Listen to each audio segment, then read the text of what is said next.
আমরা ওই ধরনের কোনো কার্ডের ওয়াদা দিচ্ছি না। 2000 টাকা দিয়ে একটা পরিবারের কোনো কিছু সমাধান হবে?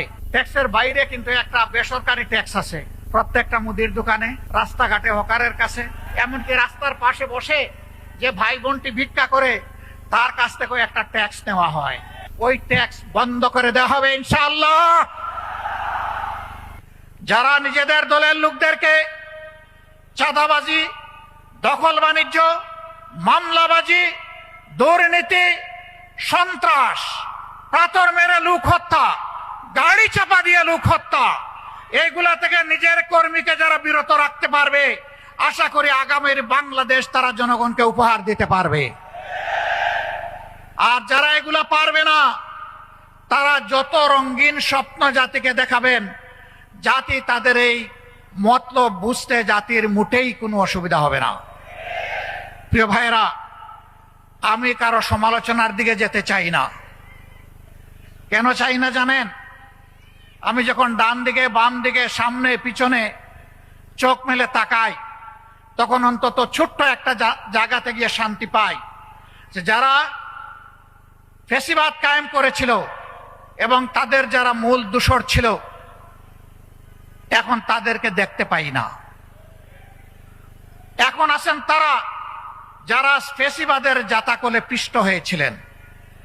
তাদের প্রতি, সকলের প্রতি আমাদের বিনয়ী অনুরোধ, ফ্যাসিবাদের যে কষ্টটা আমরা আপনারা সকলে ভোগ করেছি, মেহেরবানি করে এই কষ্টটা কেউ আর জনগণকে দিবেন না। কিন্তু এখনো দিচ্ছেন। আমরা দেখতে চাই এগুলো বন্ধ হচ্ছে। যদি বন্ধ না হয় তাহলে আগামী 12 তারিখ জনগণ 2টা হা ভোট দিবে আর অনেকগুলা না ভোট দিবে ইনশাআল্লাহ। একটা হা ভোট হচ্ছে পরিবর্তনের আকাঙ্ক্ষায়, ঘুরে ধরা রাজনীতির কাঠামো পরিবর্তন করার আকাঙ্ক্ষায় জনগণ মুখিয়ে আছে। এই জন্য জনগণ গণভোটে হা বলবে ইনশাআল্লাহ। আপনারা কি হা ভোটের পক্ষে লড়াই করে যাবেন?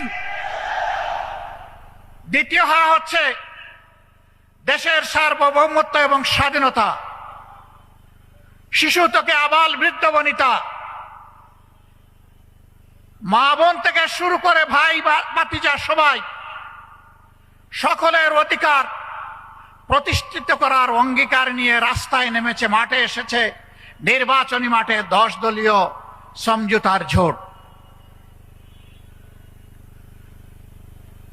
এই 10 দলকে বিজয়ী করার মানে হচ্ছে আধিপত্যবাদের